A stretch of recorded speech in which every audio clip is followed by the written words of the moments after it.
Hi, welcome back to Jordan's Everyday DIY. Don't forget, if you like the projects that we do, to go ahead and hit that subscribe button and follow us on YouTube. You'll notice we have the fireplace going today for a little bit of mood.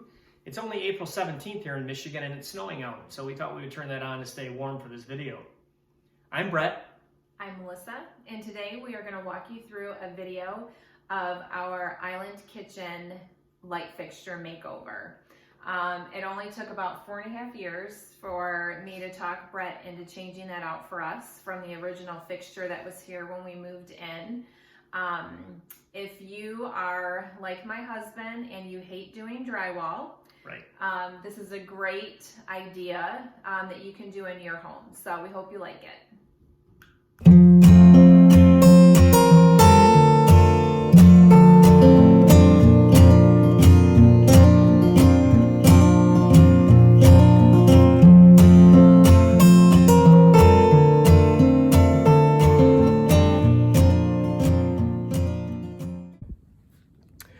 All right, I'm sure when I was in the kitchen, I did a pretty poor job of explaining what it is Melissa wants me to accomplish in the kitchen to replace that light fixture.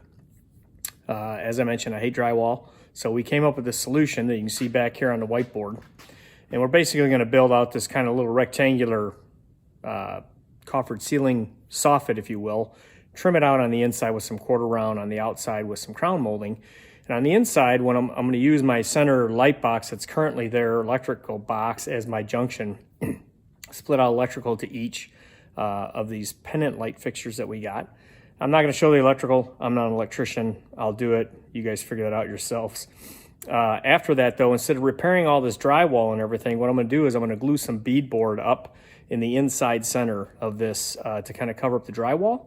And that's going to prevent me from doing drywall work and gives a little bit of dimension to the ceiling. So as you can see here, what I've got, we came up with the dimensions that we needed that we felt were good for our particular island. Obviously, you can dimension it however you want. This picture here is a section through the beam, if you will, that's going to frame this out. Same thing here. The dimensions that you can come up with are whatever fit your ceiling, your light fixtures, the size of your kitchen. You do what you feel is necessary. But basically what I did is, or how I'm going to do this, is the ceiling is going to be here. I'm going to rip some 3/4 inch plywood strips that are going to be basically my plate, if you will, that I'm going to mount to the ceiling. I'm going to anchor that to the ceiling. Then I'm going to rip some pieces of 3/4 for the horizontal and pieces of 1/2 inch for the verticals of plywood. Going to screw those together. That's going to form my beam. And what I'll do is I'll put the beam up over this end plate, screw it from the sides here, as you can see, and that's what'll hold it on. Going to trim this out in some hardwood so you don't see the plywood edges, obviously. Go on the inside. Once I hang the beadboard, going to take this quarter round, mount that up on the inside. On the outside, go around it with some crown molding and finish that off. So after we do all that, we'll get it painted up. Primed and painted, caulked and everything, and hang those light fixtures, and we'll show you some of it after that. But now I'll get to working on some of this plywood and these beams.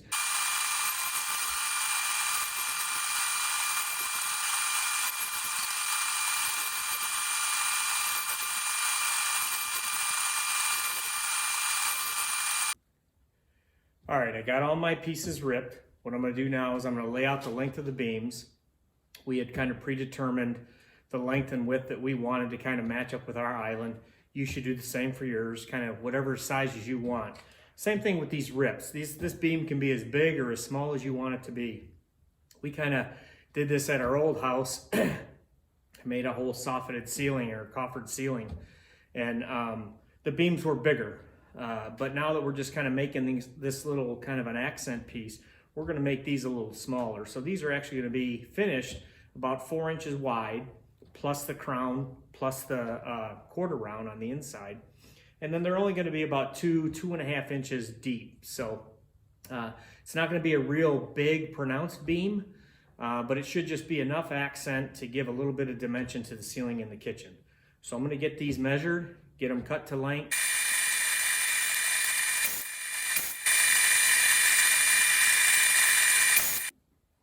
Okay, now that I've got all these cut, I cut them a little long. So what I'm gonna do is I'm gonna lay these out, get them all marked up, get them glued and finish nailed together. Then I'm gonna come back and I'm gonna miter them to my finished lengths. So when I put this together, it's a nice clean box. After I'm done with that, I'm gonna come back and I'm gonna get to the other rips that I have. They're gonna get anchored to the ceiling. I'm gonna set up a jig to the right dimension of the box that I've just made. That way when I take that in, I can take it into the house, transfer it right to the ceiling, screw that up, and everything is nice and square to the box that I've made. Then all I gotta do is slip on the box, screw it in place, trim it out, caulk paint, and I'm done. I know it sounds easy, but here we go.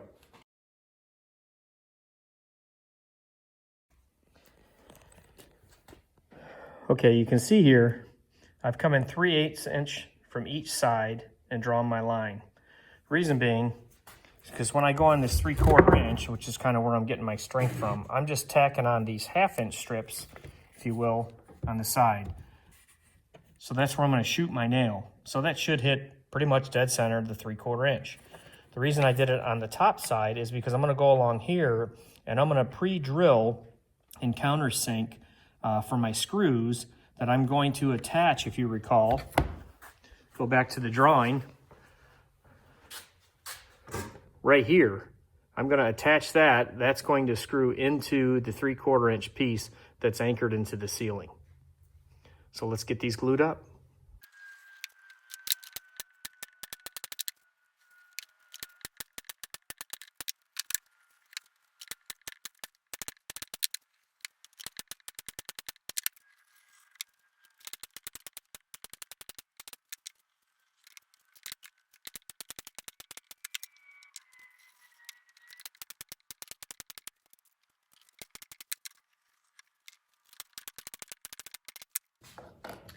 Okay, I've got these all laid out. You can see by the profile, pretty much same as what's on the board. So what I'm gonna do now is I'm gonna take these back over the miter box and I'm gonna put the miters on these so I can get this all nice and square. After I do that, I'm gonna lay out the holes where I wanna pre-drill all my holes for the top of the beam, if you recall, where I'm gonna screw in here into the plate that's gonna be screwed up into the ceiling. So I wanna pre-drill and countersink all those. And then what will happen when I'm done, when I go to finish that, when I put the quarter round on the inside, you won't see any of the holes, so I won't have to do any patching or anything on that. And same thing on the outside of the beam, is the crown molding will cover that up as well. So I won't have to do any finishing. So I'm gonna take these over to the miter box, get them measured to length, get the miters cut on them, and get the layout done.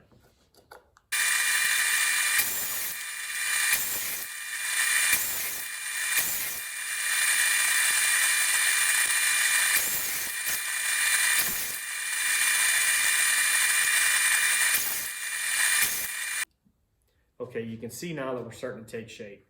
I think you get the general idea of what I'm creating here. So what I'm doing now is I'm going to get this laid out, make sure it's fairly square.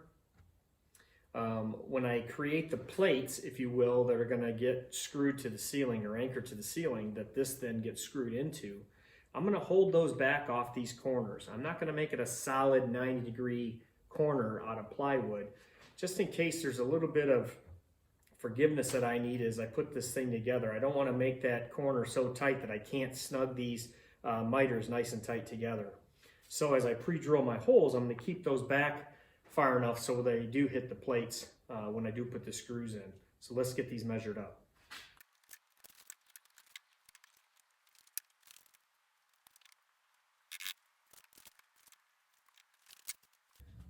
All right, so I have this fairly squared up now. I'm gonna go ahead and measure for my plates. I'm gonna get those cut. I'm gonna lay those in here.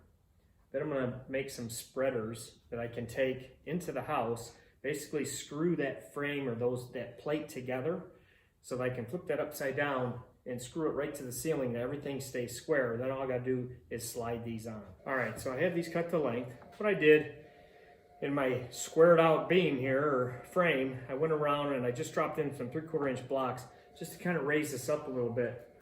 So as I screw this together, drop these in.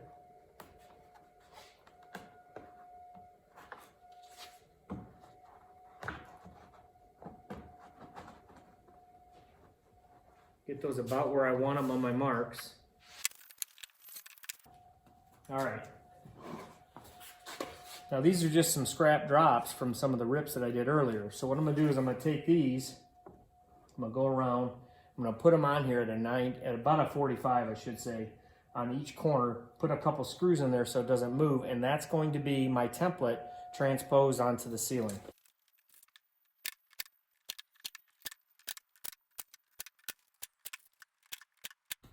Okay, you'll see now that I've got some 3/4 inch trim that I ripped in 1/2 inch strips, nailed on the faces to kind of cover up, if you will, the end grain of this 1/2 inch side, so that when this is on the underside like this, the cove molding will be out here, or crown molding I should say, and then the quarter round will be on the inside, give it a little bit more dimension.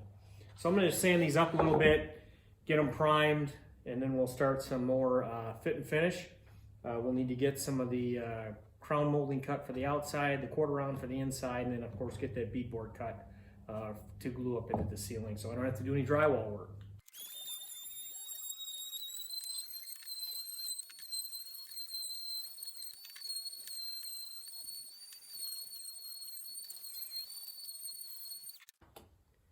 All right, now that I have the screw together, and show you guys this, but when I laid this all out, I went ahead and inside the beam, I lettered the corners so that I know this is my A corner, I want those A's to go together, B, C, D, and so forth. So when I take this out and flip this over, basically, I'm gonna label these so that I'm always lined up with the same corners. So I'm gonna take that out now and get that labeled.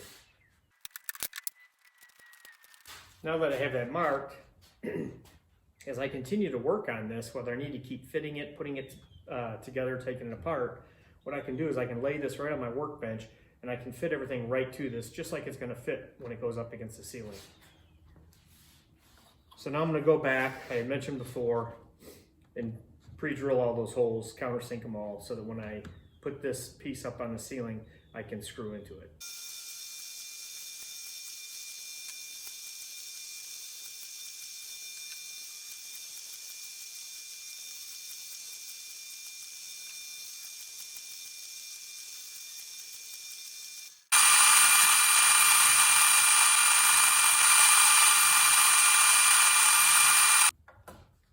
Okay, you probably noticed that I cut multiple pieces of the beadboard paneling.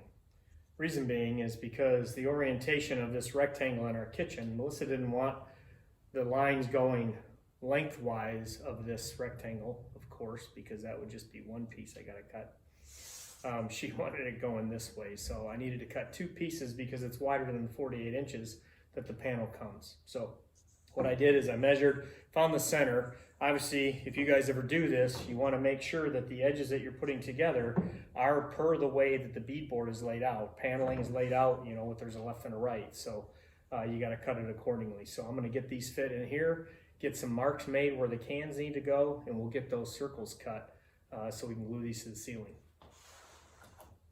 As you can see, I now have up in the ceiling the beams that we talked about.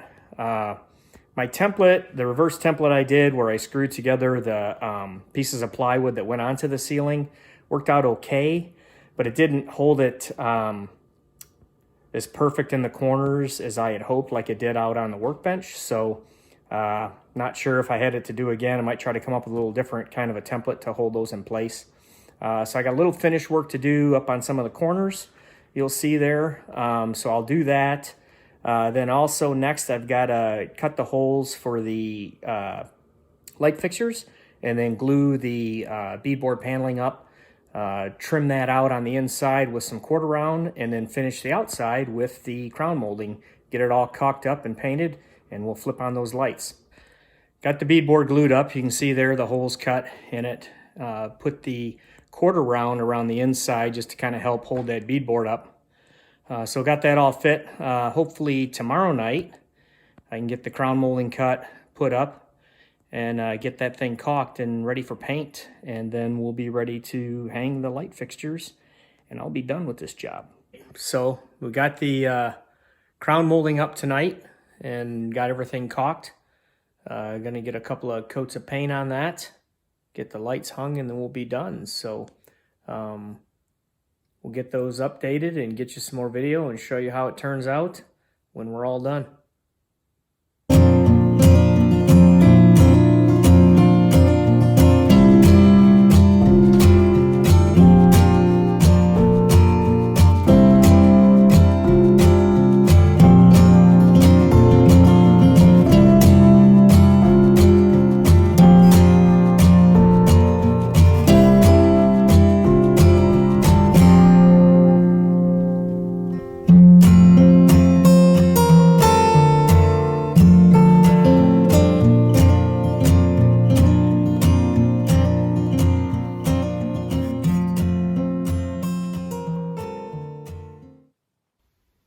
So that was our project. The whole project for the materials came in right around $100, not counting the light fixtures. So it was a very affordable project to do, especially for those that do not like drywall like myself. And I am happy now. It's totally updated our kitchen, so I am actually in love with it. And we just can't wait to show you some more projects that we have coming up here in the future. So stay blessed.